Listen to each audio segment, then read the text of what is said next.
Ndabaramukije cane bakunzi ba Ntamvura idaheta TV na cane mwebwe musanzwe mukunda ikiganiro igitondo gishasha dusanzwe dusangiramwo ijambo ry'Imana ryo mu gatondo ngo ritubere urufatiro rw'umunsi, ritubere impamba y'umunsi, ritubere icayi co mu gatondo kugira ngo umuntu aronke ijambo ryo kuzirikanako mu bikorwa vyiwe vya misi yose aba agiye kwirigwamwo. Ndabahaye ikaze, ni jewe Jambo Imana irambona sanzwe ndakibatunganiriza nkongera nkibashikiriza, nkaba ngomba ndakibashikirize ngaha nyene ku kazi kanje ka misi yose mu ntumbero yo gukura amaboko mu mpuzu kugira ngo kumbure amatemps libre aba yahabaye umuntu yavyaza umusaruro.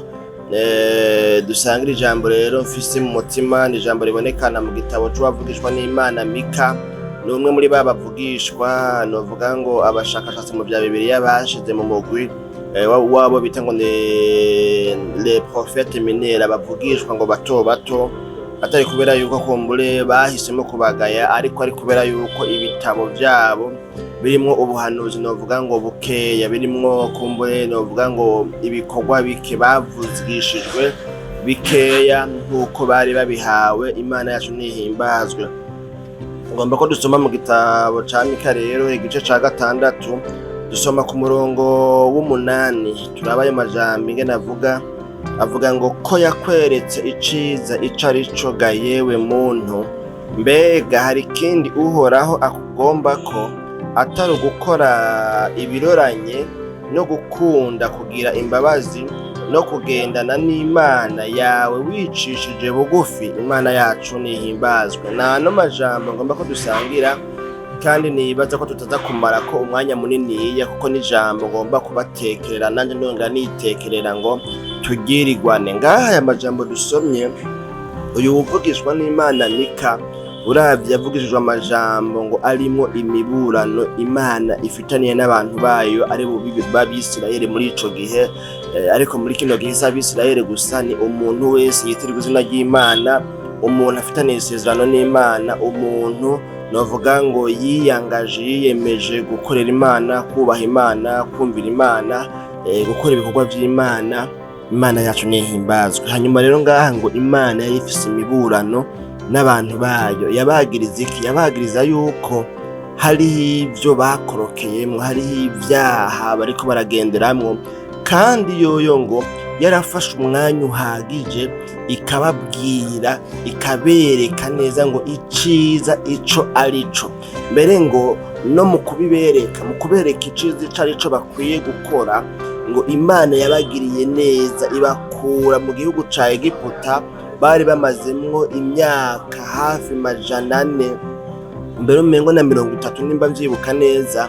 Ico gihe ngo bari mu buja bajakariye Farawo, babayeho nabi, bacorwa bufuni na buhoro. Imana ibakurayo, ibakuje ibitangaza bikomeye. Murabizi ko habaye ibitangaza 10 novuga ngo mu buryo bw'ivyago byari bitumbereye kumara amanyama no kwihesha icubahiro kuri Farawo n'abanyegiputa. Hanyuma rero Imana ibagirira neza, irabazigama mu bugaragwa, ibaha amazi, ibaha ivyo barya. Imana yacu nidutabara. Imana irabihangana, Imana ibagirira neza. Kandi turetse n'ivyo habaho ivyagezwe 10 vya Mose canke amabwirizwa 10 y'Imana, niko novuga kumbure n'ibindi vyagezwe vyose bibiherekeje vyababwira ingene bakwiye kwifata, ingene bakwiye kwitwara. Muzosangamwo amajambo menshi ababwira ingene bakwiye kubana neza, ingene badakwiye kwihorahorana, ingene bakwiye kumbure kugirira impuhwe impahazwa, ibintu nyene nk'ivyo. Rero hariho vyinshi cane vyerekana ukuntu Imana yari yaraberetse iciza ico arico bakwiye gukora. Hanyuma mugabo rero Imana iba desi, novuga ngo irahemukirwa, yisanga abo yari yiteze ko umusaruro mwiza, abo yari yiteze ko ivyiza sivyo bakoze. Ngaha dusomye ku murongo wa 3 bavuga ngo yemwe bantu banje nabakoreye iki, canke nabagoje iki? Murumva yuko Imana yari ifise novuga ngo impamvu nyinshi zituma yemeza neza yuko atakintu yari yabagoje, ibintu yabasavye uko yabafashe kwifata no kwitwara n'ivyo yabasavye gukora, gushira mu ngiro ivyo yabasavye, atamananiza yarari mu kwinga yababwiye ngo nimukimbarire uko nabaduganye nkabakura mu gihugu ca Egiputa, nkabacungura, nkabakura mu nzu y'ubuja, nkarungika Mose na Aroni na Miriyamu kugira ngo babarongore n'ibindi ngaha ku murongo wa 5 yavuze ngo yemwe bantu banje enda nimwibuke imigabo Baraki umwami w'i Mowabu yigiriye nako nico Baramu mwene Beyori yamwishuye, mwibuke n'ivyabaye uhereye i Shitimu ukageza i Gilugali, kugira ngo mumenye ivy'ubugororotsi nakoze jewe Uhoraho Imana yacu nihimbazwe. Murumva rero ko Imana iriko irababwira ivyo yabakoreye, ivyo yabatabaye, ingene yabagiriye neza, ikabakorera ivy'ubugororotsi, ibabwira ngo nimwibuke rero, mwibuke basi ivyo nabakoreye kugira ngo bigirene bitume mumenya rwose ivy'ubugororotsi nagizene nabakoreye. Rero Imana ikirababwira rero muri ano majambo rero uvugishwe n'Imana yavuze ngo ko yakweretse rero iciza icarico ga yewe muntu, mbega hari ikindi Uhoraho akugombako atari ugukora ibiroranye no gukunda kugira imbabazi no kugendana n'Imana yawe wicishije bugufi. Imana yacu nihimbazwe. Aya majambo rero nzabona no kubatekera ahagaze kuri bino bintu bitatu bivuga ngo Imana nta kindi ikugombako kiretse kugirane gukora ibiroranye hamwe no gukunda kugira imbabazi hamwe no kugendana nayo wicishije bugufi. Imana yacu nihimbazwe. Bene data bakunzi ba kino kiganiro igitondo gishasha, iri jambo ryiyumvire ko urabe mbega nawe ntiwoba uri muri uno mugwi, muri uno mugabane, muri runo ruhande rwa bano bantu Imana yeretse iciza icarico bakwiye gukora. Imana yagiriye neza, yatabaye, yabaye hafi, yabakoreye ibyiza byinshi, ariko bagahindukira bagakora ibyo kugabitanya, bagacumura, bakagendera kure y'Imana. Ntivyoshoboka ko nawe muri no misi usanga uri kure y'Imana, ibyo uri kurakora atari ivy'Imana ikugombako, mu nyifato zawe, mu ngendo zawe, mu ngeso zawe, ibyo ukora urabe neza yuko ic'Imana ikugombako arico uri kurakora. Ic'Imana ikugombako naco ni ikihe? Igomba yuko ukora ibiroranye. Umuntu ni kiremwa gifise ubwenge, ciyumvira, gitandukanye n'ibikoko.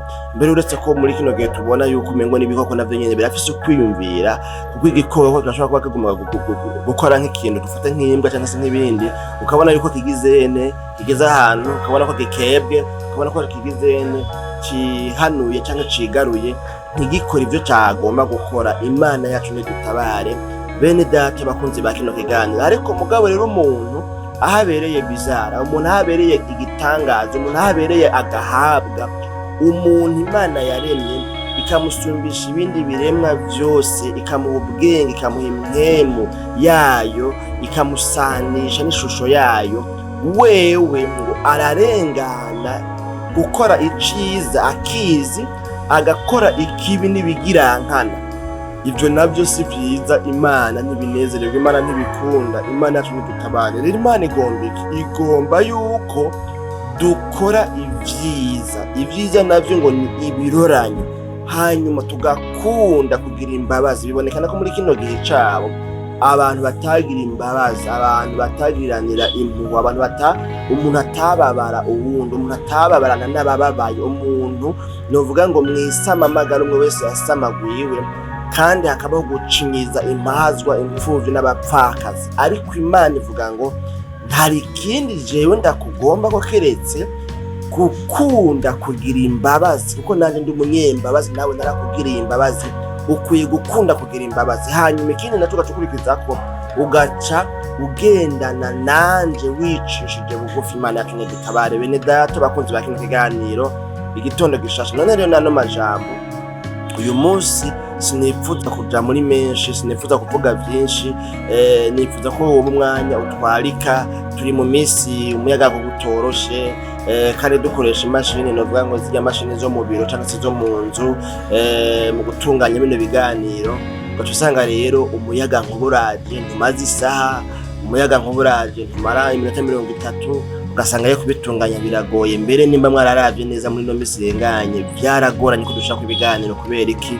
Kubitunganya n'ikibazo, nta muyaga nkuba, umurango wose urashobora guhera, nijoro rikajako, n'amatelefone tukazimya, ibintu nyene nk'ivyo. Imana yacu nidutabare rero, hamwe nofata birebire uca usanga naco kugitunganya no kugisohora ngo kive muri logiciel umuntu agitunganirizamwo Premiere Pro, bice bitwara umwanya muremure. Ntivyari bikenewe ko byose ndabibabwira, ariko mugabo ngomba ngo mwumve impamvu nubwo kumbure hoba hari hakiri ivyo umuntu yovuga mu ntumbero kugira ngo anoze rino jambo, umuntu ahisemo kugarukiriza ngaha kubera yuko nyene hariho izo mpamvu zose mwumvise. Tugomba dusenga Imana, mbega none by'ukuri ubwo ko Imana yakweretse iciza ico arico ukwiye gukora, ubwo uriko urakora iciza, ubwo nturiko urakora ibibi, ibigabitano, ivy'ubupfu, kandi Imana yarakweretse iciza ico arico ukwiye gukora. Nano majambo rero urabe niwasanga mu vyo uriko urakora, mu myifato no mu ngeso zawe harimwo ibibi, uce wihana ubwira Imana ngo Mana mbabarira, ibyiza byose wanyeretse gukora sivyo maze imisi nkora, sivyo ndiko ndakora, biza kwimbabaza. Imana ico kugirira neza, ico kukuza kwimbabaza. Dusenga Imana. Mwakoze kudukurikirana, naho ubutaha kiganiro igitondo gishasha c'ubutaha. Mwami Yesu tugushimiye cyane kubw'ano majambo twumvise, umuntu wese ayumvise rero akayizera, akaba asanze ari ahantu yo kwikosora, akavuze ngo Mana mbabarira, ndakwingiza ngo mugwize kwimbabazi, bisigaye umushoboze gushishikara gushira mu ngira aya majambo yawe, ashishikare gukora ivyiza, ashishikare gukora ibiroranye, ashishikare kugendana nawe yicishije bugufi, kandi ashishikare gukunda kugira imbabazi. Mwese najya bagera Kristo Yesu tubisabye tuvyizeye. Amen.